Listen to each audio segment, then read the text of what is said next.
Welcome to our YouTube channel for daily jobs update. और आज हम इस वीडियो में यूपीएससी सिविल सर्विसेज आईएएस और आईएफएस के new recruitment notification online form apply process के बारे में पूरी जानकारी लेकर आ चुके हैं और मेरे दोस्त आपको पूरी जानकारी देंगे। जी हाँ दोस्तों, यूनियन पब्लिक सर्विस कमीशन ने आईएएस और आईएफएस के 1129 खाली पदों को भरने के लिए सिविल सर्विस एग्जाम कंडक्ट करने जा रहा है। कैसे आप इस भर्ती में पार्टिसिपेट करने के लिए अपने फॉर्म अप्लाई कर सकते हो बिना कोई मिस्टेक किए हुए, इसकी पूरी जानकारी हम आपको स्टेप बाय स्टेप रजिस्ट्रेशन से लेकर प्रिंट तक इस वीडियो में देंगे। बस आपको इस वीडियो को स्किप के बिना शुरू से लेकर एंड तक देखना है। उसके बाद वीडियो पसंद आए तो इसे लाइक और शेयर कर दें। चैनल पर नए हो तो इसे सब्सक्राइब कर लें। साथ ही हम आपको बताएंगे कि कौन कौन सी प्रॉब्लम यहां पर कैंडिडेट को फॉर्म अप्लाई करते हुए आ रही है और उनका हल भी आपको इस वीडियो में मिल जाएगा, और कौन सी वो कॉमन मिस्टेक है जिसे करने से आपके एप्लीकेशन फॉर्म रिजेक्ट हो सकते हैं, इसकी भी पूरी जानकारी आपको इस वीडियो में मिल जाएगी। आपको उसे अवॉइड करते हुए अपने फॉर्म अप्लाई करने हैं।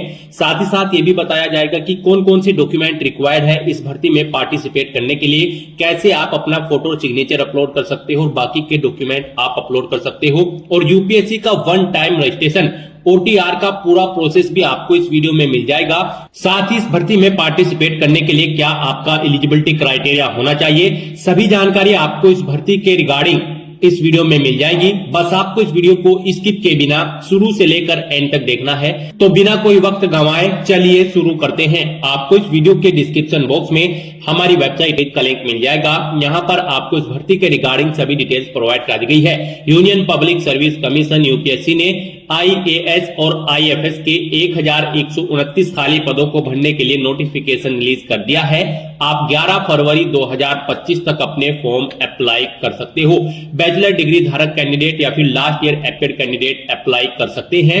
ऑल इंडिया से आप ऑनलाइन अप्लाई कर सकते हो। आपको इस पेज को नीचे स्क्रॉल डाउन करना है, इंपोर्टेंट लिंक सेक्शन में आकर आईएएस नोटिफिकेशन पीडीएफ और आईएफएस नोटिफिकेशन पीडीएफ लिंक पर क्लिक करके इस भर्ती के नोटिफिकेशंस को ओपन कर लेना है और इनमें से आपको पूरी डिटेल रीड कर लेनी है। इनमें आपको सभी डिटेल्स प्रोवाइड कर दी गई है, जैसे कि क्या पोस्ट का नाम है, कितनी उसके लिए नंबर ऑफ वैकेंसीज है, क्या आपका एलिजिबिलिटी क्राइटेरिया होना चाहिए, सभी जानकारी इन नोटिस में आपको दे दी गई है।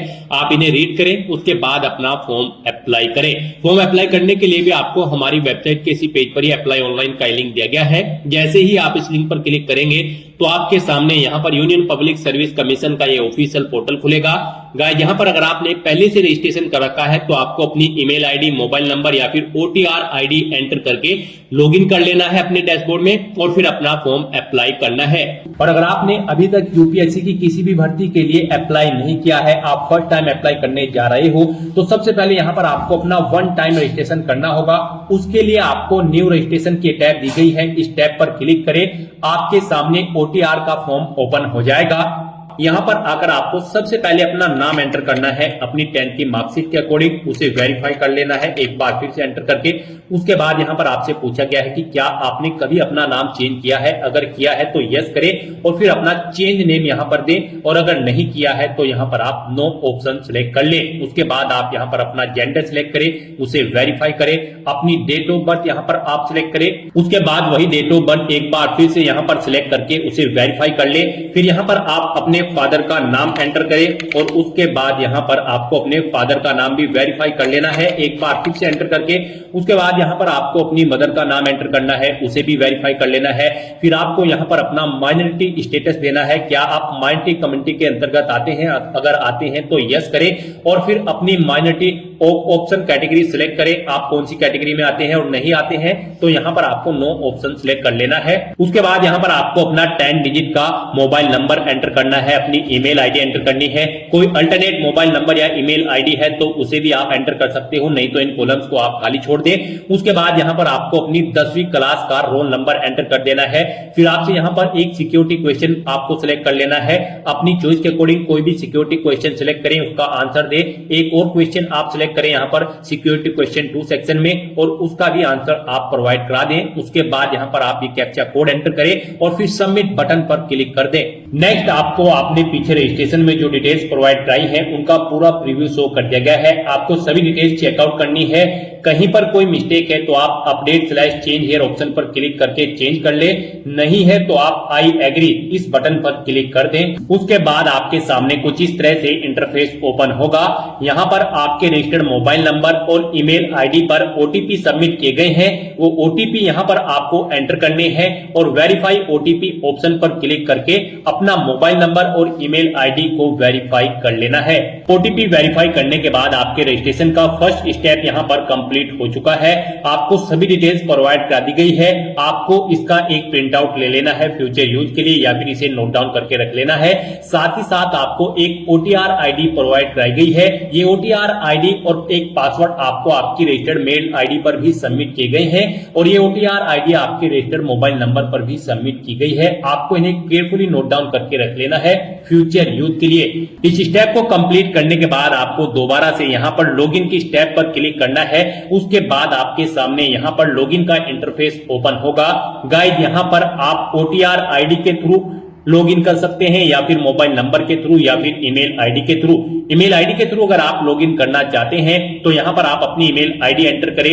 उसके बाद गेट ओटीपी ऑप्शन पर क्लिक करें। आपकी ईमेल आईडी पर एक ओटीपी आएगा, वो ओटीपी आप यहां पर एंटर करें या फिर आप अपना पासवर्ड एंटर करें। जो पासवर्ड आपकी रजिस्टर्ड ईमेल आईडी पर आया है, ये सिक्योरिटी कोड यानी कि वेरिफिकेशन कोड आप यहां पर एंटर करें और लॉगिन की स्टेप पर क्लिक करके लॉगिन करें, या फिर आप मोबाइल नंबर के थ्रू यहां पर लॉगिन कर सकते हैं। आप अपना मोबाइल नंबर एंटर करें, गेट ओटीपी ऑप्शन पर क्लिक करें, एक ओटीपी आएगा, वो ओटीपी आप यहां पर एंटर करें और या फिर आप अपना पासवर्ड एंटर करके ये वेरिफिकेशन कोड यहां पर एंटर करके लॉगिन कर लें। या फिर अगर आप ओटीआर आईडी के थ्रू लॉगिन करना चाहते हैं तो आपके मोबाइल नंबर या फिर ईमेल आईडी पर जो ओटीआर आईडी आई है वो आईडी यहां पर आप एंटर करें और फिर आप अपना पासवर्ड यहां पर एंटर करें जो आपकी मेल आईडी पर आपका पासवर्ड आया है और उसके बाद ये वेरिफिकेशन कोड यहां पर एंटर करें और लॉगिन की स्टेप पर क्लिक करके लॉगिन कर लें। लॉगिन करने के बाद आपके सामने कुछ इस तरह से इंटरफेस ओपन होगा। यहां पर अगर आप कुछ चेंज करना चाहते हैं अपने रजिस्ट्रेशन में, जैसे कि अपने जेंडर में, तो क्लिक टू चेंज जेंडर इस ऑप्शन पर क्लिक करें और अपना जेंडर चेंज कर ले। और अगर आप अपने माइनॉरिटी स्टेटस में चेंज आउट करना चाहते हैं तो क्लिक टू चेंज ऑप्शन पर क्लिक करके इसमें भी आप चेंज कर सकते हैं। नहीं तो यहां पर अब आपको अपना नया पासवर्ड क्रिएट करना है। यहां पर गाइड अब आपको अपना नया पासवर्ड क्रिएट करना है। इसके लिए आपको गाइडलाइन दी गई है। आपका पासवर्ड कम से कम 8 कैरेक्टर का होना चाहिए और ये अल्फा न्यूमेरिक फॉर्मेट में होना चाहिए। मींस आपके पासवर्ड में कम से कम एक अपर केस कैरेक्टर, एक लोअर केस कैरेक्टर, एक इंटीजर नंबर और एक स्पेशल कैरेक्टर जैसे कि @ या फिर $, होना चाहिए। वही पासवर्ड आपको यहां पर एक बार फिर से एंटर करके कंफर्म कर लेना है। हम आपको पासवर्ड का सैंपल दिखा रहे हैं, इसके अकॉर्डिंग आपको अपना पासवर्ड क्रिएट करना है। तो आपका अपना पासवर्ड कुछ इस फॉर्मेट में रेडी करना है। इसमें आपका एक अपर केस कैरेक्टर, एक लोअर केस कैरेक्टर, एक इंटीजर नंबर और एक स्पेशल कैरेक्टर होना चाहिए और इसकी लेंथ कम से कम 8 कैरेक्टर की होनी चाहिए। तो इस फॉर्मेट में आपको अपना पासवर्ड यहां पर क्रिएट करना है।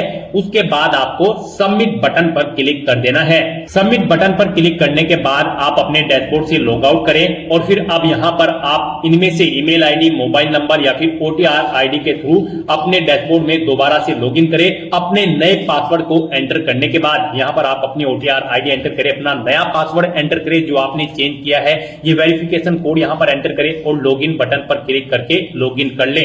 नेक्स्ट आपके सामने कुछ इस तरह से इंटरफेस ओपन होगा। गाइस, यहां पर हम आपको यूपीएससी का ओटीआर वन टाइम रजिस्ट्रेशन करके दिखा रहे हैं। इसे कंप्लीट करने के बाद आप यूपीएससी में निकलने वाली सभी भर्तियों पर अप्लाई करने के लिए एलिजिबल हो जाएंगे। सभी भर्तियों पर अप्लाई करने से पहले आपको ऐसे ही ओटीआर करना पड़ता है, बिना इसके आप यूपीएससी की किसी भी भर्ती के लिए अप्लाई नहीं कर पाओगे। तो यहां पर आने के बाद आपको अपने डैशबोर्ड में अपनी ओटीआर की प्रोफाइल को कंप्लीट करना है। सबसे पहले यहां पर आपको अपनी पर्सनल इंफॉर्मेशन प्रोवाइड करानी है, तो आप यहां पर पर्सनल इंफॉर्मेशन के इस लिंक पर क्लिक करें। उसके बाद आपके सामने कुछ इस तरह से इंटरफेस ओपन होगा। यहां पर आपको आपकी कुछ चीजें ऑटोमेटिकली फिल मिल गई है जो आपने रजिस्ट्रेशन के फर्स्ट स्टेप में प्रोवाइड कराई थी। आपको इस पेज को नीचे स्क्रॉल डाउन करना है और यहां पर सबसे पहले अब आपको अपनी सिटीजनशिप सिलेक्ट कर लेनी है, फिर आपको अपनी मातृभाषा यहां पर सिलेक्ट कर लेनी है। उसके बाद यहां पर आपको अपना मैरिटल स्टेटस सिलेक्ट कर लेना है, आप मैरिड हो या फिर अनमैरिड। प्लेस ऑफ बर्थ आप यहां पर एंटर कर सिलेक्ट करें, आप इंडिया से है या फिर आउटसाइड ऑफ इंडिया से। उसके बाद यहाँ पर आप अपना पोस्ट ऑफिस का नाम एंटर करें, सिटी या टाउन या फिर विलेज का नाम एंटर करें, अपना स्टेट यहाँ पर आप सिलेक्ट करें, उसके बाद आप अपना डिस्ट्रिक्ट यहाँ पर सिलेक्ट करें, फिर आप अपना पिन कोड यहाँ पर एंटर कर दें। उसके बाद यहाँ पर आपको अपनी कम्युनिटी सिलेक्ट कर लेनी है, आप जिस भी कम्युनिटी से बिलोंग करते हैं। फिर अगर आप रिजर्व कैटेगरी से बिलोंग करते हो तो आप अपना कास्ट का सर्टिफिकेट नंबर यहाँ पर एंटर करें और फिर डेजिग्नेशन सिलेक्ट करें, किसने आपको आपका कास्ट सर्टिफिकेट प्रोवाइड कराया है, जैसे कि तहसीलदार या फिर मैजिस्ट्रेट या फिर पटवारी या फिर कलेक्टर। आप ऑप्शन सिलेक्ट करें, फिर आप स्टेट सिलेक्ट करें, किस स्टेट का आपके पास यहाँ पर ये कास्ट सर्टिफिकेट है वो यहाँ पर आप सिलेक्ट कर लें। उसके बाद यहाँ पर कब आपको वो इशू हुआ है वो डेट आप सिलेक्ट करें और फिर जिस ऑफिस से आपको ये आपका कास्ट सर्टिफिकेट इशू हुआ है उसका पूरा एड्रेस आपको यहाँ पर एंटर कर देना है। ये सभी डिटेल्स आपको आपके सर्टिफिकेट में मिल जाएगी, वहां से आपको इन्हें देखकर यहाँ पर फिलअप कर देना है। फिर यहाँ पर आपको अपना रिलीजन सिलेक्ट कर लेना है, उसके बाद यहाँ पर आपको अपनी कास्ट का नाम दे देना है, फिर आपको अपने कास्ट सर्टिफिकेट का सीरियल नंबर यहाँ पर एंटर कर देना है, फिर यहाँ पर आपको अपने कास्ट सर्टिफिकेट का सीरियल नंबर एंटर कर देना है। उसके बाद यहाँ पर आपसे पूछा गया है कि क्या आप पीडब्ल्यूबीडी या फिर पीडब्ल्यूडी कैंडिडेट हैं, अगर है तो यस ऑप्शन सिलेक्ट करें और फिर बताएं आपकी परसेंटेज क्या यहाँ पर 40% से अबव है, अगर है तो यस करें, नहीं है तो नो ऑप्शन सिलेक्ट करें। और अगर आप यहाँ पर पीडब्ल्यूबीडी या फिर पीडब्ल्यूडी कैंडिडेट नहीं है तो आपको नो ऑप्शन सिलेक्ट करना है। उसके बाद यहाँ पर आपको अपना फोटो आइडेंटिटी कार्ड यहाँ पर सिलेक्ट कर लेना है, कोई भी एक फोटो आइडेंटिटी कार्ड यहाँ पर आपको प्रोवाइड कराना है। आप ऑप्शन सिलेक्ट करें, driving licence, PAN card, passport या फिर वोटर आईडी। उसके बाद उसका नंबर आप यहाँ पर एंटर कर दें। फिर यहाँ पर आपसे पूछा गया कि क्या आप पीएच या फिर पीडब्ल्यूबीडी कैंडिडेट हैं और यहाँ पर आप यूपीएससी के पहले के किसी एग्जाम में पार्टिसिपेट कर चुके हैं, अगर कर चुके हैं तो यस करें और फिर उसकी डिटेल दें, जैसे कि एग्जाम का नेम, उसका ईयर और अपना रोल नंबर आप यहाँ पर प्रोवाइड कराएं। और अगर आपने यूपीएससी के किसी भी एग्जाम में अब से पहले पार्टिसिपेट नहीं किया है तो यहाँ पर आपको नो ऑप्शन सिलेक्ट करना है। उसके बाद यहाँ पर आपसे पूछा गया है कि क्या आप अपनी पर्सनल इंफॉर्मेशन को यहाँ पर अवेलेबल कराना चाहते हैं, तो यहाँ पर आपको यस ऑप्शन सिलेक्ट कर लेना है। उसके बाद यहाँ पर आपको चेकबॉक्स को ओके करना है और सेव के इस बटन पर क्लिक करके अपनी पर्सनल इंफॉर्मेशन को सेव कर देना है। इस तरह से आपकी पर्सनल इंफॉर्मेशन यहाँ पर सेव हो जाएगी। इसके सामने आपको ओके का ग्रीन कलर का टिक मिल जाएगा। अब यहाँ पर आपको अपना एड्रेस इंफॉर्मेशन प्रोवाइड करानी है। एड्रेस इंफॉर्मेशन के इस लिंक पर क्लिक करें, उसके बाद आपके सामने कुछ इस तरह से इंटरफेस ओपन होगा। अब यहाँ पर आप अपना कोरोस्पोंडेंस एड्रेस एंटर करें, उसके बाद आप अपना परमानेंट एड्रेस यहाँ पर एंटर कर दें। और अगर आपका परमानेंट एड्रेस आपके कोरोस्पोंडेंस एड्रेस के अकॉर्डिंग सेम है तो यहाँ पर click here if your permanent postal address is same as correspondence address. आप इस चेकबॉक्स पर ओके कर दें, ऑटोमेटिकली आपका परमानेंट एड्रेस आपके कोरोस्पोंडेंस एड्रेस के अकॉर्डिंग फिल हो जाएगा। उसके बाद आप सेव के इस बटन पर क्लिक करके अपनी एड्रेस की इंफॉर्मेशन को आप सेव कर दें। एड्रेस की इंफॉर्मेशन प्रोवाइड कराने के बाद आपको अपना फोटो और सिग्नेचर अपलोड करने हैं, तो आप फोटो एंड साइन अपलोड इस लिंक पर क्लिक करें। आपके सामने कुछ इस तरह से इंटरफेस शो होगा। यहाँ पर आपको दी गई गाइडलाइंस के अकॉर्डिंग अपना फोटो और सिग्नेचर अपलोड करने हैं।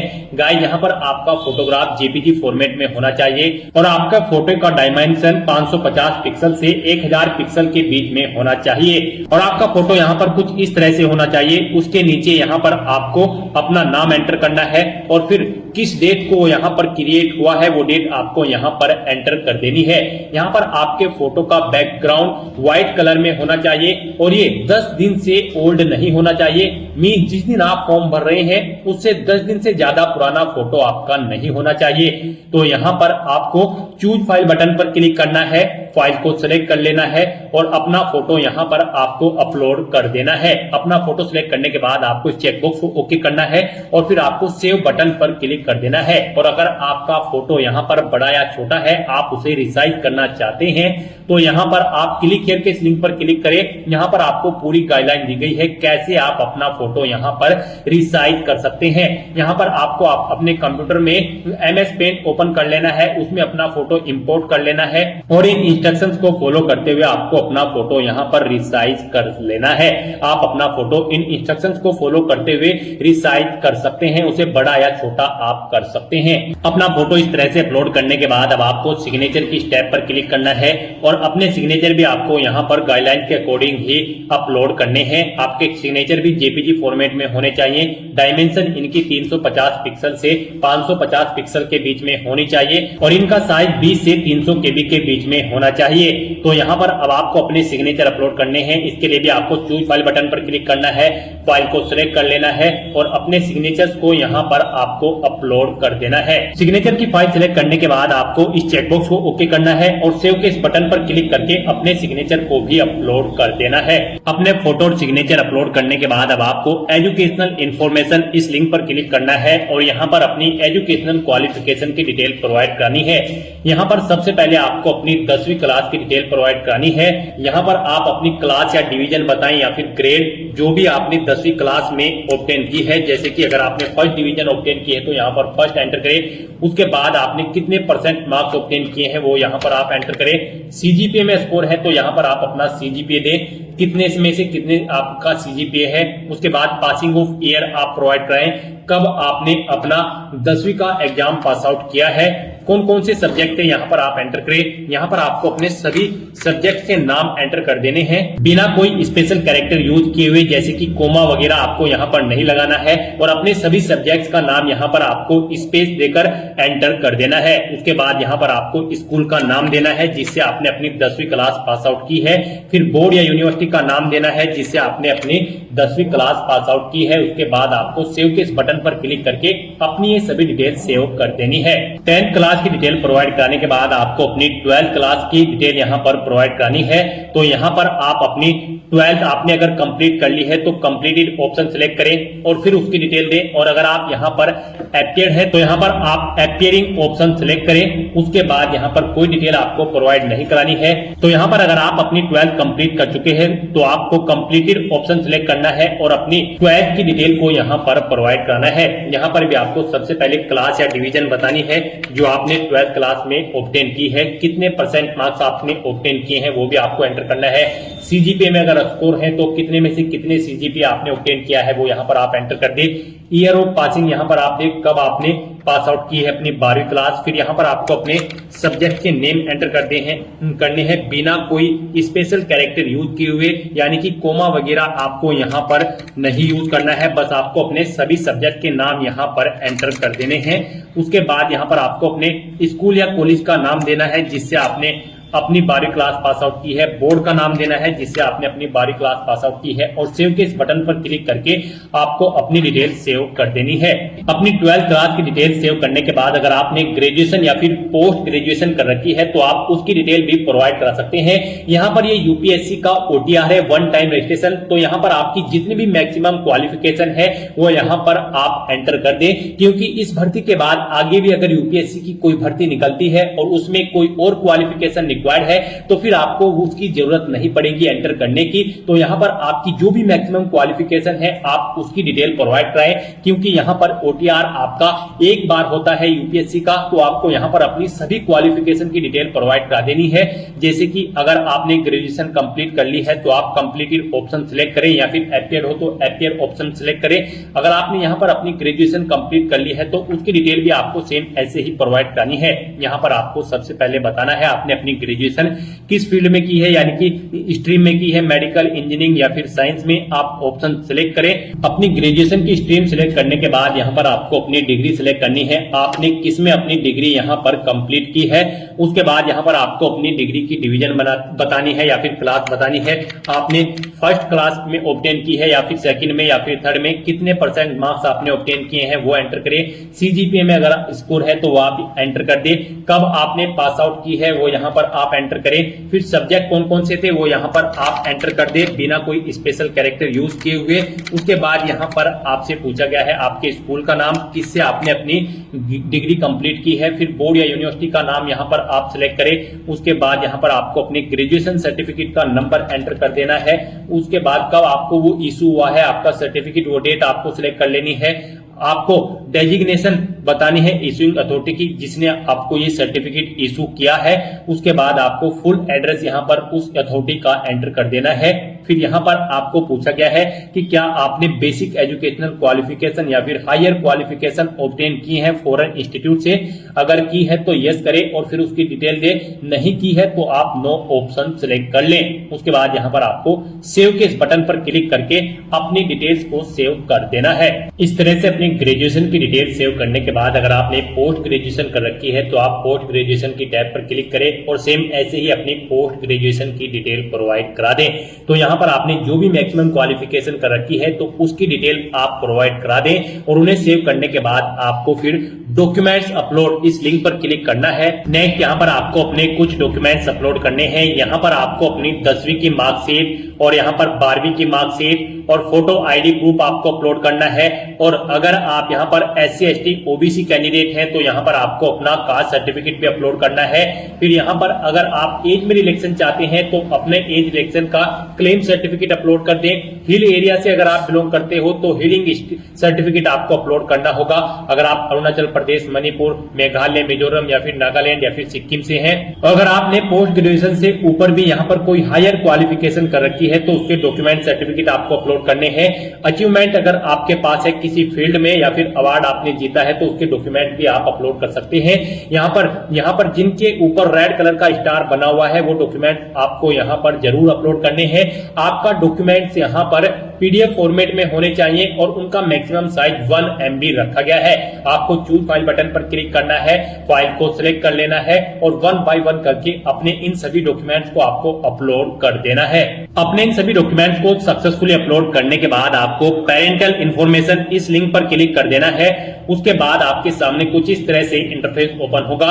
अब यहाँ पर आपको अपने गार्जियंस, अपने फादर और मदर की इंफॉर्मेशन प्रोवाइड करनी है। सबसे पहले आपको अपनी फादर की इंफॉर्मेशन प्रोवाइड करनी है। उनकी नेशनलिटी आप सिलेक्ट करें, फिर उनका प्रोफेशन आप यहाँ पर सिलेक्ट कर लें। उसके बाद यहाँ पर आपको उनका एड्रेस एंटर करना है। आप उनका एड्रेस एंटर कर दें या फिर अगर उनका एड्रेस आपके एड्रेस के अकॉर्डिंग सेम है तो यहाँ पर आप कोरोस्पोंडेंस एड्रेस या फिर परमानेंट एड्रेस आपके जिस भी एड्रेस से सेम है यहाँ पर आप उस लिंक पर क्लिक कर दें। ऑटोमेटिकली उनका एड्रेस भी आपके एड्रेस के अकॉर्डिंग फिल हो जाएगा। और अगर आपके फादर यहाँ पर सर्विस में हैं या फिर रिटायर्ड हो चुके हैं तो उनकी पोस्ट का नाम यहाँ पर आपको एंटर करना है। उनकी एनुअल इनकम यहाँ पर आपको एंटर करनी है। फिर यहाँ पर वो कौन से स्टेट से बिलोंग करते हैं वो स्टेट आपको सिलेक्ट कर लेना है, डिस्ट्रिक्ट सेलेक्ट कर लेना है उनका। और इस तरह से अपनी डिटेल्स फिल करने के बाद आपको सेव बटन पर क्लिक करके अपने फादर की डिटेल को सेव कर देना है। और उसके बाद आपको मदर इंफॉर्मेशन इस टैब पर क्लिक करके अपनी मदर की इंफॉर्मेशन भी सेम ऐसे ही यहाँ पर आपको प्रोवाइड करानी है। मदर की इंफॉर्मेशन में भी आपको सबसे पहले अपनी मदर की नेशनलिटी सिलेक्ट कर लेनी है, उनका प्रोफेशन आपको सिलेक्ट कर लेना है और उनका एड्रेस भी आप यहाँ पर एंटर कर सकते हो। नहीं तो यहाँ पर आप कोरोस्पोंडेंस या फिर परमानेंट एड्रेस या फिर फादर एड्रेस ऑप्शन सिलेक्ट करके इन्हीं का एड्रेस यहाँ पर फिल हो जाएगा। जिस भी लिंक पर आप क्लिक करेंगे उसके बाद अगर वो यहाँ पर कार्यरत है यानी कि सर्विस करती हैं या फिर रिटायर्ड हो चुकी है तो उनकी पोस्ट का नाम यहाँ पर आप एंटर कर दें। उनकी एनुअल इनकम कितनी है वो यहाँ पर आप एंटर कर दें। नहीं है तो आप नॉट एप्लीकेबल यहाँ पर एंटर कर सकते हैं। और अगर एनुअल इनकम नहीं है तो यहाँ पर आप 0 एंटर कर सकते हैं। उसके बाद आपकी माता किस स्टेट से बिलोंग करती है यहाँ पर आप उस स्टेट का नाम सिलेक्ट करें। उसके बाद डिस्ट्रिक्ट सिलेक्ट करें और फिर उनकी ये डिटेल सेव के इस बटन पर क्लिक करके सेव कर दें। नेक्स्ट यहाँ पर आपको अपनी एम्प्लॉयमेंट इंफॉर्मेशन प्रोवाइड करानी है। आपको एम्प्लॉयमेंट इंफॉर्मेशन के इस लिंक पर क्लिक करना है। उसके बाद आपके सामने कुछ इस तरह से इंटरफेस ओपन होगा। यहाँ पर आपसे पूछा गया है आप सेंट्रल गवर्नमेंट के एम्प्लॉय हैं या फिर स्टेट गवर्नमेंट में आपने सर्विस की है या फिर PSU में या फिर किसी प्राइवेट सेक्टर में या फिर किसी अदर में। आप ऑप्शन सिलेक्ट करें और फिर उसकी डिटेल दें। और अगर आप एम्प्लॉय नहीं है आपको यहाँ पर नॉट एम्प्लॉयड ऑप्शन सिलेक्ट करना है और फिर आपको यहाँ पर नो ऑप्शन सिलेक्ट करने हैं और सेव बटन पर क्लिक कर देना है। इस तरह से आपकी एम्प्लॉयमेंट इंफॉर्मेशन यहाँ पर सेव हो जाएगी। उसके बाद आपको UPSC एग्जामिनेशन इंफॉर्मेशन इस लिंक पर क्लिक करना है। उसके बाद आपके सामने कुछ इस तरह से इंटरफेस ओपन होगा। यहाँ पर आपसे पूछा गया है कि क्या आपको UPSC ने कभी एग्जाम में बैठने से रोका है। अगर रोका है तो यस करें और फिर उसकी डिटेल दे। नहीं रोका है तो यहाँ पर आप नो ऑप्शन सिलेक्ट कर ले। फिर आपसे पूछा गया है कि क्या आप UPSC के प्रीवियस ईयर के एग्जामिनेशन में भी पार्टिसिपेट किए हैं। अगर किए हैं तो यस करें और फिर उसकी डिटेल दे। नहीं किए हैं तो आप नो ऑप्शन सिलेक्ट कर लें। और फिर आपसे पूछा गया है कि लास्ट के कुछ ईयर में आपने सिविल सर्विस एग्जामिनेशन में पार्टिसिपेट किया है और आपको सर्विस या फिर पोस्ट ऑफर्ड हुई है। अगर हुई है तो यस करें और उसकी डिटेल दे। नहीं हुई है तो आपको नो ऑप्शन सिलेक्ट कर लेना है। इस तरह से अपनी डिटेल्स फिल करने के बाद अब आपको सेव के इस बटन पर क्लिक करना है, अपनी इस डिटेल को सेव कर देना है और फिर आपको achievement, prizes, medals and other इस लिंक पर क्लिक कर देना है और यहाँ पर अपनी अचीवमेंट्स की डिटेल आपको प्रोवाइड करानी है। यहाँ पर अगर आपने यूनिवर्सिटी या फिर स्टेट या फिर नेशनल लेवल पर किसी गेम में पार्टिसिपेट किया है और आपको कोई प्राइज या फिर मेडल या फिर स्कॉलरशिप मिली है तो यहाँ पर आप उसकी डिटेल दे सकते हैं। स्पोर्ट में अगर आपके पास एनसीसी या फिर अदर है तो आप यहाँ पर उसकी डिटेल दें। और अगर आपने कोई पोजीशन डिस्ट्रिक्शन लीडरशिप हासिल की है स्कूल या कॉलेज में, उसकी डिटेल प्रोवाइड करा दें। कोई अदर एक्स्ट्रा करिकुलम एक्टिविटीज आपने की है तो उसकी डिटेल प्रोवाइड करा सकते हैं। तो इस तरह से यहाँ पर आपको अपने इन अचीवमेंट्स की, प्राइजेस की, मेडल्स की डिटेल यहाँ पर प्रोवाइड करानी है। अगर आपने अचीवमेंट्स यहाँ पर ऑब्टेन किए हैं, नहीं किए हैं तो आप इनको खाली छोड़ सकते हैं। फिर यहाँ पर आपसे पूछा गया है कि क्या आपके पास यहाँ पर 5 एकड़्स एग्रीकल्चर लैंड है और यहाँ पर आपका रेजिडेंशियल फ्लैट 1000 स्क्वायर मीटर से ज्यादा है, या फिर रेजिडेंशियल प्लॉट आपका 100 स्क्वायर यार्ड से अबव है, या फिर आपका रेजिडेंशियल प्लॉट यहाँ पर 200 स्क्वायर यार्ड या फिर उससे अबव है। अगर इनमें से कोई भी ऑप्शन है तो आप यस ऑप्शन सिलेक्ट करें, नहीं तो नो ऑप्शन सिलेक्ट करें। फिर यहाँ पर आपको अपनी लैंग्वेज की डिटेल प्रोवाइड करानी है। कौन कौन सी लैंग्वेज आप जानते हैं, जैसे कि हिंदी, और उसे आप रीड, राइट, स्पीक और जो भी जानते हैं यहाँ पर आप ऑप्शन सिलेक्ट करें। और फिर एग्जामिनेशन आपने कौन सा पास आउट किया है वो एग्जामिनेशन आप यहाँ पर एंटर कर दें। इस तरह से यहाँ पर आपको अपनी लैंग्वेज की डिटेल प्रोवाइड करनी है। अगर आप एक से ज्यादा लैंग्वेज जानते हैं तो यहाँ पर ऐड के इस बटन पर क्लिक करें। फिर यहाँ पर आप अपनी दूसरी लैंग्वेज सिलेक्ट करें और उसकी डिटेल दें। इस तरह से अपनी लैंग्वेज की डिटेल आपको यहाँ पर प्रोवाइड करनी है और फिर आपको सेव के इस बटन पर क्लिक करके अपनी डिटेल सेव कर देनी है। इस तरह से आपके वन टाइम रजिस्ट्रेशन की प्रोफाइल आपकी कंप्लीट हो जाएगी। यहाँ पर इन सभी ऑप्शन के सामने आपको ग्रीन कलर का ओके का टिक मिल जाएगा। तो यहाँ पर आपकी ओटीआर की प्रोफाइल कंप्लीट हो चुकी है। गाइस, यहाँ पर ओटीआर कंप्लीट करने के बाद आपको यूपीएससी की भर्तियों के लिए अप्लाई करना है। उसके लिए आपको लेटेस्ट नोटिफिकेशन की स्टेप पर क्लिक करना है। नेक्स्ट आपके सामने कुछ इस तरह से इंटरफेस ओपन होगा। यहाँ पर यूपीएससी की जो भी भर्तियां करंट में चल रही है उन सभी की लिस्ट आपको मिल जाएगी। यहाँ पर आप सिविल सर्विस प्री एग्जाम और civil service and Indian forest service examination के सेक्शन में आकर क्लिक हियर फॉर पार्ट 1 भाग 1 के लिए यहाँ क्लिक करें। आप इस लिंक पर क्लिक करें। उसके बाद आपके सामने यहाँ पर ये इंस्ट्रक्शंस ओपन होंगे। आपको इन्हें रीड करना है, पेज को नीचे स्क्रॉल करना है और यस हाँ इस ऑप्शन पर क्लिक कर देना है। उसके बाद आपको ओके के पॉपअप पर क्लिक कर देना है। नेक्स्ट आपके सामने कुछ इस तरह से इंटरफेस ओपन होगा। यहाँ पर आपका भाग 1 का जो पंजीकरण है वो यहाँ पर आपका ऑटोमेटिकली आपके ओटीआर से फिलअप कर दिया गया है। सभी ओके के निशान आपको यहाँ पर शो हो जाएंगे। उसके बाद यहाँ पर आपको चेकबॉक्स को ओके करना है और आई एग्री इस ऑप्शन पर क्लिक कर देना है। फिर आपको आपके डैशबोर्ड में डायरेक्ट कर दिया जाएगा। यहाँ पर आप पार्ट 1 के लिए अप्लाई कर चुके हो। अब आपको यहाँ पर भाग 2 के लिए यहाँ क्लिक करें, इस लिंक पर क्लिक कर देना है। उसके बाद आपके सामने यहाँ पर कुछ इस तरह से इंटरफेस ओपन होगा। यहाँ पर भी आपको मोस्टली सभी चीजें ऑटोमेटिकली फिल मिल जाएगी। आपकी ओटीआर से यहाँ पर फिलअप इनको कर दिया गया है। अब यहाँ पर बस आपको अपनी एजुकेशनल क्वालिफिकेशन की डिटेल देनी है। यहाँ पर आप पास आउट हो चुके हो या फिर फाइनल ईयर में अपियर्ड हो ग्रेजुएशन में, यहाँ पर आप ऑप्शन सिलेक्ट करें। पास आउट अगर आप हैं तो फिर यहाँ पर आप सिलेक्ट करें किस सब्जेक्ट में आपने अपनी यहाँ पर ग्रेजुएशन कंप्लीट की है, आप ऑप्शन सिलेक्ट करें। फिर आपसे पूछा गया है आप किस परीक्षा के लिए सम्मिलित होना चाहते हैं, आईएएस सिविल सर्विस या फिर इंडियन फॉरेस्ट सर्विस या फिर दोनों के लिए। आप अपनी चॉइस के अकॉर्डिंग यहाँ पर ऑप्शन सिलेक्ट करें। यहाँ पर गाइड आपको Indian civil service IAS exam में पार्टिसिपेट करने के लिए आपके पास बैचलर डिग्री यानी कि ग्रेजुएट डिग्री होनी जरूरी है किसी भी डिसिप्लिन के अंतर्गत किसी वेल रिकॉग्नाइज्ड यूनिवर्सिटी से। और अगर आप IFS Indian forest service exam के लिए अप्लाई करना चाहते हैं तो आपके पास बैचलर डिग्री होनी जरूरी है और उसमें आपके पास एक सब्जेक्ट के रूप में होना चाहिए सब्जेक्ट जैसे कि animal husbandry and veterinary science या फिर बोटनी के अंतर्गत या फिर केमिस्ट्री या फिर जियोलॉजी या फिर मैथमेटिक्स या फिर फिजिक्स, स्टैटिक्स एंड जियोलॉजी या फिर एग्रीकल्चर या फिर इसके इक्विवेलेंट में आपके पास ग्रेजुएट डिग्री होनी चाहिए। तो यहाँ पर आप अपनी एजुकेशनल क्वालिफिकेशन के सब्जेक्ट सेलेक्ट करें और फिर यहाँ पर आप बताएं आईएएस, आईएफएस या फिर दोनों के लिए अप्लाई करना चाहते हैं।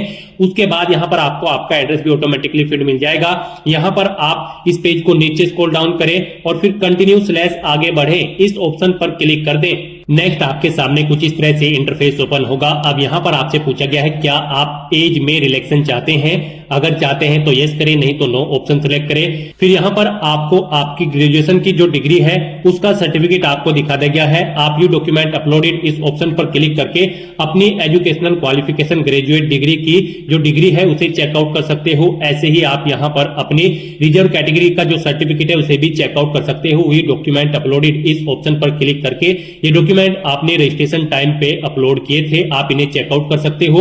उसके बाद यहाँ पर आपको कंटिन्यू स्लैश आगे बढ़े इस ऑप्शन पर क्लिक करना है। नेक्स्ट यहाँ पर आपको बताना है आपने ग्रेजुएशन में कितने % मार्क्स ऑब्टेन किए हैं, आप यहाँ पर एंटर करें। उसके बाद यहाँ पर आपसे पूछा गया है आपने आईएएस के एग्जाम में इससे पहले कितनी बार पार्टिसिपेट किया है, आप यहाँ पर एंटर करें। 1 या 2 बार, जितनी बार भी आपने प्रयास किया है या इससे पहले आप आईएएस के एग्जाम में बैठे हैं वो संख्या आप यहाँ पर एंटर कर दें। और अगर फर्स्ट टाइम आप यहाँ पर पार्टिसिपेट करने जा रहे हो आईएएस के एग्जाम में तो यहाँ पर आपको 0 एंटर कर देना है। उसके बाद यहाँ पर आपको अपना CSM परीक्षा के लिए केंद्र सेलेक्ट करना है, जिस केंद्र पर आप परीक्षा में पार्टिसिपेट करना चाहते हैं। फिर पेपर 1 से पेपर 4 की परीक्षा के लिए आप भाषा का माध्यम सेलेक्ट करें, किस भाषा में आप अपना पेपर चाहते हैं यहाँ पर आप ऑप्शन सेलेक्ट कर ले। उसके बाद यहाँ पर आपसे 6ठे और 7वें पेपर के लिए वैकल्पिक विषय आपको सेलेक्ट करना है। उसके बाद यहाँ पर आपको 6ठे और 7वें पेपर के वैकल्पिक विषय की भाषा का माध्यम आपको सेलेक्ट करना है। उसके बाद पूछा गया है आपसे क्या आप अरुणाचल प्रदेश, मणिपुर, मेघालय, मिजोरम, नागालैंड, सिक्किम के रहने वाले हैं, अगर हैं तो यस ऑप्शन सिलेक्ट करें और फिर अपनी डिटेल दें, नहीं है तो आपको यहाँ पर नो ऑप्शन सिलेक्ट कर लेना है। फिर यहाँ पर आप पेपर ए हेतु यहाँ पर भाषा का चयन करें। उसके बाद यहाँ पर आपसे पूछा गया है आप आईएफएस के एग्जाम के लिए परीक्षा केंद्र सेलेक्ट करें, किस केंद्र पर आप परीक्षा में पार्टिसिपेट करना चाहते हैं। प्रथम वैकल्पिक विषय सिलेक्ट करें, दूसरा वैकल्पिक विषय सिलेक्ट करें और फिर यहाँ पर आपसे पूछा गया है कि क्या आप पहले भी आईएफएस के एग्जाम में पार्टिसिपेट किए हैं, अगर किए हैं तो जितनी बार आपने पार्टिसिपेट किया है 1, 2 या 3 आप यहाँ पर एंटर करें। और नहीं आपने पार्टिसिपेट किया है, फर्स्ट टाइम आप पार्टिसिपेट करने जा रहे हो आईएफएस के एग्जाम में तो यहाँ पर आपको 0 मेंशन कर देना है। इस तरह से अपनी सभी डिटेल्स फिल करने के बाद आपको कंटिन्यू स्लैश आगे बढ़े इस ऑप्शन पर क्लिक करना है। नेक्स्ट आपको आपके एप्लीकेशन फॉर्म का पूरा प्रीव्यू शो कर दिया गया है। आपको सभी डिटेल्स 1 बाय 1 करके केयरफुली चेकआउट करनी है, पेज को नीचे स्क्रॉल डाउन करना है। कहीं पर कोई मिस्टेक है तो आप यहां पर अपडेट ऑप्शन पर क्लिक करके अपडेट कर सकते हैं, नहीं तो आपको यहां पर ये कैप्चा कोड एंटर करना है और फिर आपको आई एग्री मैं सहमत हूं इस ऑप्शन पर क्लिक कर देना है। इस तरह से यहाँ पर आपका आईएएस एंड आईएफएस एग्जाम का पार्ट 2 का रजिस्ट्रेशन फॉर्म सक्सेसफुली कंप्लीट हो चुका है।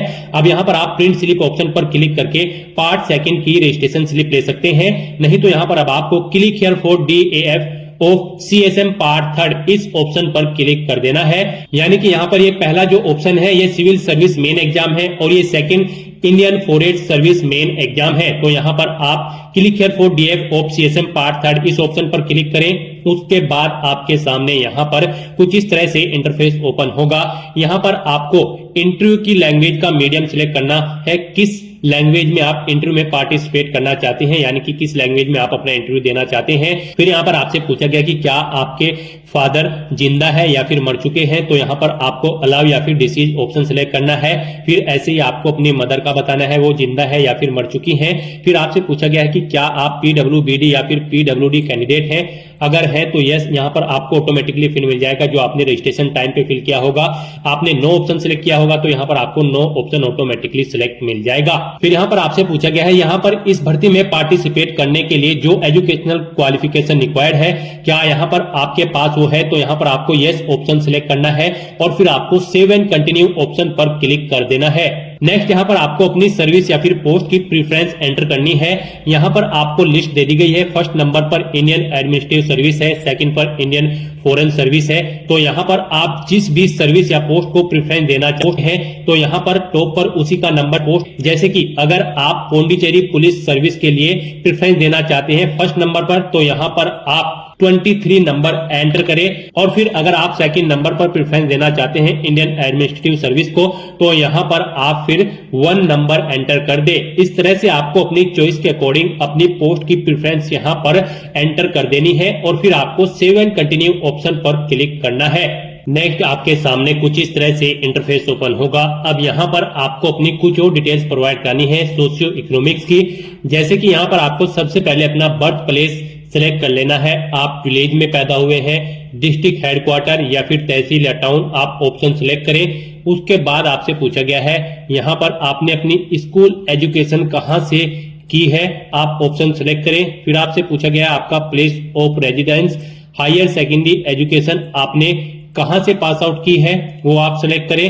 फिर यहां पर आपको बताना है place of stay of father और गार्जियन, आपके माता पिता या गार्जियन का स्टे कहां पर है पिछले 15 साल से। यहां पर आप ऑप्शन सिलेक्ट करें, विलेज, तहसील या टाउन या फिर डिस्ट्रिक्ट में ऑप्शन आप सिलेक्ट करें। फिर यहां पर आपसे पूछा गया है आपका बैकग्राउंड रूरल है या फिर अर्बन, आप ऑप्शन सिलेक्ट करें। उसके बाद यहां पर आपसे पूछा गया है मीडियम ऑफ इंस्ट्रक्शंस, जैसे कि आपकी जो स्कूल लेवल है आपका कौन सा लेवल था, इंग्लिश में था, हिंदी में था या फिर रीजनल लैंग्वेज, आप ऑप्शन सिलेक्ट करें। फिर आपको अपने कॉलेज लेवल बताना है कौन सी लैंग्वेज में था। उसके बाद यहां पर आपको अपनी attendant school level, type of institution of attendant at school level option select करना है। आपका स्कूल गवर्नमेंट था, पब्लिक स्कूल था या फिर एडेड प्राइवेट स्कूल था, आप ऑप्शन सिलेक्ट करें। फिर यहां पर आपको बताना है अपने कॉलेज का लाइव अटेंडेंट, आपका गवर्नमेंट कॉलेज इंस्टीट्यूट है या प्राइवेट कॉलेज इंस्टीट्यूट है या फिर यूनिवर्सिटी था या फिर कोई अदर है, आप ऑप्शन सिलेक्ट कर लें। फिर यहां पर आपको अपनी एजुकेशनल क्वालिफिकेशन की जो डिग्री है उसकी डिटेल देनी है। आपकी ग्रेजुएट डिग्री यहां पर किस सब्जेक्ट में थी, आप यहां पर ऑप्शन सिलेक्ट करें। फिर आपको अपनी पोस्ट ग्रेजुएशन की डिग्री बतानी है, ये आपने किस में की है, आप ऑप्शन सिलेक्ट करें, नहीं तो अदर ऑप्शन सिलेक्ट करें। अगर एमफिल कर रखी है तो उसकी डिटेल दें, नहीं कर रखी है तो इसे खाली छोड़ दें। अगर आपने पीएचडी की है तो उसकी डिटेल दे सकते हैं, नहीं तो यहां पर आप इसे भी खाली छोड़ सकते हैं। उसके बाद यहां पर आपको अपना प्रेजेंट एम्प्लॉयमेंट स्टेटस देना है, अगर आप प्रेजेंट में कार्यरत हैं, और अगर आप नहीं कार्य कर रहे हैं अनएम्प्लॉय ऑप्शन सिलेक्ट कर ले। अगर आप एम्प्लॉय हैं तो आपको यहां पर अपना एम्प्लॉय का नेचर देना है और फिर यहां पर आपको अपनी एनुअल इनकम बतानी है। और अगर आप यहां पर अनएम्प्लॉयड हैं तो आप अनएम्प्लॉयड ऑप्शन सिलेक्ट करें, आगे की डिटेल नहीं देनी होगी। उसके बाद आपसे पूछा गया है यहां पर आपने प्रीवियस सिविल सर्विस एग्जामिनेशन के बारे में आपसे पूछा गया है। यहां पर आपसे पूछा गया है कि क्या आप पहले भी सिविल सर्विस एग्जाम में सिलेक्ट हुए हैं, अगर हुए हैं तो आप यस ऑप्शन सिलेक्ट करें, उसकी डिटेल दें, नहीं हुए हैं तो आपको नो ऑप्शन सिलेक्ट कर लेना है। फिर यहां पर आपसे पूछा गया कि क्या आप इससे पहले भी किसी कॉम्पिटिटिव एग्जाम में पार्टिसिपेट कर चुके हैं, अगर कर चुके हैं तो यहां पर आप ऑप्शन सेलेक्ट करें, नहीं तो अगर नहीं है इनमें वो एग्जाम तो आप any other examination option select करें। इस तरह से यहां पर आपको 3 एग्जाम बताने हैं, क्या आप यहां पर किसी एग्जामिनेशन में सिलेक्ट हुए हैं, अगर हुए तो एग्जाम सेलेक्ट करें, नहीं तो आप any other examination option select कर लें। फिर यहां पर आपसे पूछा गया है आप सिविल सर्विस क्यों ज्वाइन करना चाहते हैं, फर्स्ट प्रायोरिटी आप किसे देना चाहते हैं, job security, job satisfaction, power या फिर बेटर पे या फिर बेटर सर्विस कंडीशन, आप यहां पर ऑप्शन सेलेक्ट करें। और उसके बाद यहां पर आप सेकंड प्रायोरिटी पे भी ऑप्शन सेलेक्ट कर ले। नेक्स्ट यहां पर आपसे पूछा गया है आपका बैकग्राउंड ऑफ पेरेंट्स गार्जियन, यानी कि आपके गार्जियन का बैकग्राउंड के बारे में यहां पर आपसे पूछा गया है। आपको अपने फादर या फिर गार्जियन की क्वालिफिकेशन सिलेक्ट कर लेनी है, अपनी मदर की क्वालिफिकेशन आपको सिलेक्ट कर लेनी है। फिर आपसे पूछा गया है आपको सिविल सर्विस एग्जाम के बारे में कैसे पता चला है, आप यहां पर ऑप्शन सिलेक्ट करें, एम्प्लॉयमेंट न्यूज या फिर डेली न्यूज़पेपर या फिर यूपीएससी की वेबसाइट से आप ऑप्शन सिलेक्ट करें। If source is employment news, daily newspaper, तो यहां पर आप एम्प्लॉयमेंट न्यूज या न्यूज़पेपर का नाम एंटर कर दें। फिर यहां पर आपके सिविल सर्विस एग्जाम की कोचिंग के बारे में आपसे पूछा गया है, यहां पर आपने सिविल सर्विस प्री एग्जाम के लिए कहां से कोचिंग की है, government institute, university, private coaching centre या फिर अदर, आप ऑप्शन सिलेक्ट करें। फिर आप सिविल सर्विस मेन एग्जाम के लिए बताना है कहां से आपने कोचिंग की है, यहां पर भी आप ऑप्शन सिलेक्ट कर लें। फिर आपसे पूछा गया है आपने सिविल सर्विस पर्सनैलिटी टेस्ट के लिए कहां से कोचिंग की है, आप यहां पर भी ऑप्शन सिलेक्ट कर लें। उसके बाद आपको सिविल सर्विस प्री एग्जामिनेशन की डिटेल देनी है, नंबर ऑफ अटेम्प्ट मेड, यहां पर कितनी बार आपने सिविल सर्विस प्री एग्जाम में अब से पहले पार्टिसिपेट किया है, जितनी बार भी किया है वो यहां पर आप एंटर करें, नहीं किया है तो 0 एंटर करें। फिर नंबर ऑफ टाइम क्वालिफाई, यहां पर अगर आप 1 या 2 या 3 बार पार्टिसिपेट कर चुके हैं तो कितनी बार आपने क्वालिफाई किया है वो नंबर आप दे दें, नहीं किया है तो 0 आप यहां पर एंटर कर दें। फिर आपको सिविल सर्विस मैन एग्जाम के बारे में भी ऐसी ही अपनी जानकारी देनी है, कितनी बार आप अपियर हुए हैं, कितनी बार आपने क्वालिफाई किया है वो आप एंटर करें। फिर यहां पर आपको ऑप्शनल सब्जेक्ट के बारे में बताना है, optional subject in previous years main examination if applicable में आपको यहां पर ऑप्शन सेलेक्ट कर लेना है। फिर यहां पर आपको बताया गया है आपने जो ऑप्शनल सब्जेक्ट सेलेक्ट किया है वो आपकी जो कॉलेज या यूनिवर्सिटी में कोर्स था उससे बिल्कुल डिफरेंट है, तो यहां पर आप सेम चाहते हैं, सेम सब्जेक्ट या फिर डिफरेंट सब्जेक्ट, ऑप्शन सिलेक्ट कर ले। फिर यहाँ पर अगर आप सिविल सर्विस एग्जाम में कोई इंप्रूवमेंट करना चाहते हैं, जैसे कि सिलेबस, एग्जामिनेशन सिस्टम या फिर पर्सनैलिटी टेस्ट में, तो उसके लिए आप यहाँ पर सजेशन दे सकते हैं। यहाँ पर मैक्सिमम 200 वर्ड आप राइट कर सकते हैं अपनी सजेशन देने के लिए। उसके बाद यहाँ पर आपको सेव एंड कंटिन्यू ऑप्शन पर क्लिक कर देना है। नेक्स्ट आपके सामने कुछ इस तरह से इंटरफेस शो होगा। आप प्रीव्यू एप्लीकेशन, इस लिंक पर क्लिक करके अपनी एप्लीकेशन फॉर्म का प्रीव्यू चेकआउट कर सकते हो, उसका एक हार्ड कॉपी प्रिंट आउट ले सकते हो। फिर यहाँ पर आपसे पूछा गया है क्या आपने अपने एप्लीकेशन फॉर्म का प्रीव्यू चेकआउट कर लिया है, तो यहाँ पर आप यस ऑप्शन सिलेक्ट करें और फिर आप पार्ट 3 फाइनल सबमिट इस ऑप्शन पर क्लिक कर दें। इस तरह से यहाँ पर आपका आईएएस पार्ट 3 का जो फॉर्म है वो कंप्लीट हो चुका है। आप आईएफएस के लिए अब अप्लाई करेंगे। उसके लिए आपको click here for detail application form of IFS part 3 इस लिंक पर क्लिक करना है। आपके सामने फिर यहाँ पर कुछ इस तरह से इंटरफेस ओपन होगा। यहाँ पर आपसे पूछा गया है क्या आपके फादर अभी जिंदा है या मर चुके हैं। आपको ऑप्शन सिलेक्ट करना है अलाइव या फिर डिसीज। फिर आपसे पूछा गया है क्या आपकी माताजी जिंदा है या फिर मर चुकी है। आप ऑप्शन सिलेक्ट करें अपने अकॉर्डिंग। फिर आपको यहाँ पर आप बता दिया गया है आपने जो पीडब्ल्यूबीडी या पीडब्ल्यूडी कैंडिडेट है, तो आपके अकॉर्डिंग यहाँ पर ऑप्शन आपको ऑटोमेटिकली फिल मिल जाएगा जो आपने रजिस्ट्रेशन टाइम पे फिल किया था। फिर आपसे पूछा गया है यहाँ पर एजुकेशनल क्वालिफिकेशन दी गई रिक्वायरमेंट के अकॉर्डिंग आपकी है, तो यहाँ पर आपको यस ऑप्शन सिलेक्ट करना है और फिर आपको सेव एंड कंटिन्यू ऑप्शन पर क्लिक कर देना है। उसके बाद आपके सामने कुछ इस तरह से इंटरफेस ओपन होगा। अब यहाँ पर भी आपको प्रीव्यू एप्लीकेशन इस ऑप्शन पर क्लिक करके अपने एप्लीकेशन फॉर्म का एक प्रीव्यू चेकआउट कर लेना है और उसका एक हार्ड कॉपी प्रिंट आउट ले लेना है फ्यूचर यूज के लिए, फ्यूचर रेफरेंस के लिए। और यहाँ पर आपसे पूछा गया है क्या आपने अपने एप्लीकेशन फॉर्म का प्रीव्यू चेकआउट कर लिया है, तो यहाँ पर आपको यस ऑप्शन सिलेक्ट करना है। उसके बाद पेज को नीचे स्क्रॉल डाउन करना है और फिर आपको यहाँ पर पार्ट 3 फाइनल सबमिट इस ऑप्शन पर क्लिक कर देना है। इस तरह से यहाँ पर आपके एप्लीकेशन फॉर्म के रजिस्ट्रेशन के सभी पार्ट कंप्लीट हो जाएंगे। अब आपको आपके डैशबोर्ड में आकर centre selection and agreeing to declaration इस लिंक पर क्लिक कर देना है।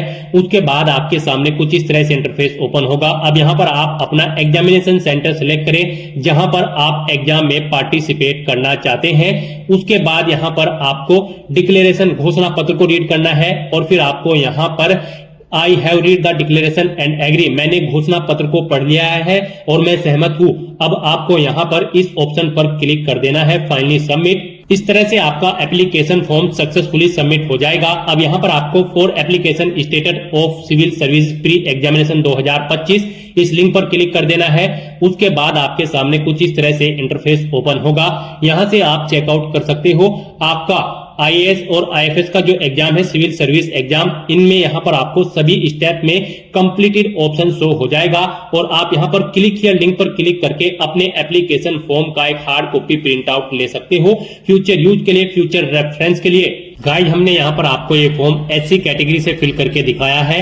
SC, ST, pH female candidate को फीस जमा नहीं करानी है, बिल्कुल फ्री ऑफ कॉस्ट वो अप्लाई कर सकते हैं। और अगर आप जनरल या फिर ओबीसी कैंडिडेट हैं तो आपको 100 रुपए फीस के रूप में जमा कराने होंगे debit card, credit card, net banking या फिर चालान फॉर्म के थ्रू। तो यहाँ पर आप अपना फीस पेमेंट कर दें अगर आप जनरल या ओबीसी कैंडिडेट हैं, उसके बाद फिर आपका फॉर्म कंसिडर होगा। तो दोस्तों ऐसे आप यूपीएससी, आईएएस और आईएफएस के 1129 खाली पदों के लिए अपने फॉर्म अप्लाई कर सकते हो बिना कोई मिस्टेक किए हुए। आज की इस वीडियो में बस इतना ही। आई होप ये वीडियो आपको पसंद आई होगी। अगर पसंद आई हो तो इसे लाइक और शेयर करें। चैनल पर नए हो तो इसे सब्सक्राइब कर लें। Thanks for watching.